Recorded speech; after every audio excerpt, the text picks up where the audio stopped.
Vanessa Bryant declaring a heartbreaking victory in her lawsuit against LA County after first responders shared graphic photographs of her husband Kobe Bryant and daughter Gianna at the scene of the crash where they died. A federal jury awarding her $16 million in damages. Her co-plaintiff, Chris Chester, whose wife and daughter died in the crash, will also receive $15 million. The trial lasted 11 days, but it took the jury a quick 5 hours to find the county liable for tens of millions. You heard correctly. It took the jury roughly 5 hours to find Los Angeles County. We can get busy working together, or we can just spend a lot of time being paid to be an activist and yell. Speaking of being busy, Alex, you said you're too busy to respond to subpoenas at the Oversight Committee, yet you're here. Running for sheriff. Why are you coming to campaign events so you can't come to, this is warning number 1. You can't go to when you're subpoenaed? What happened to the murderers that killed Anthony Vargas? And LA sheriff's deputies, led by this man, Alex Villanueva, liable for damages. We have covered the story many times on this channel. The deputies did not just take videos of the just deceased. No.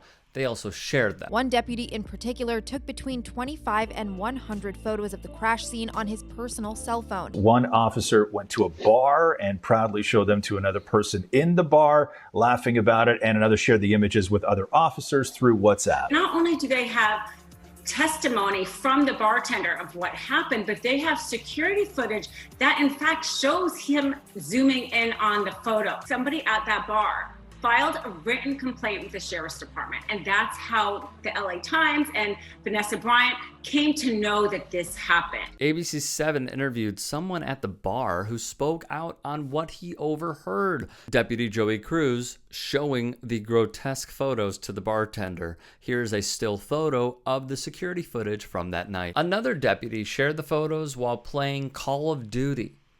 Now, he said he has deep remorse, but my question is, would he have this remorse if he wasn't caught? Sheriff Villanueva then tried doing this behind the scenes.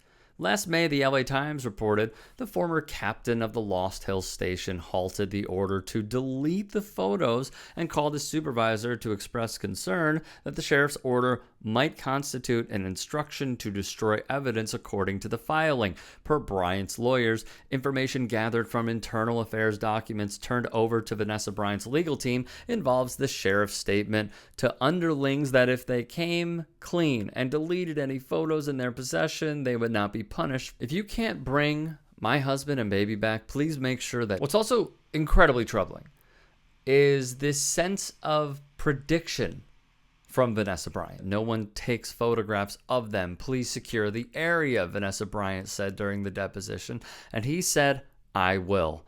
And I said, no, I need you to get on the phone right now, and I need you to make sure you secure the area. In all, 8 deputies took photos of the just deceased. Now, if I may provide some perspective, this was a catastrophic crash involving a Los Angeles legend. The family had the resources to pursue this and sue the county and hold deputies accountable. Right?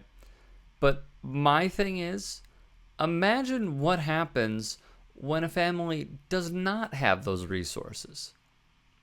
And a harsh microscope is nationally, let's say, maybe even internationally, focused on one sheriff and his deputies and a police department.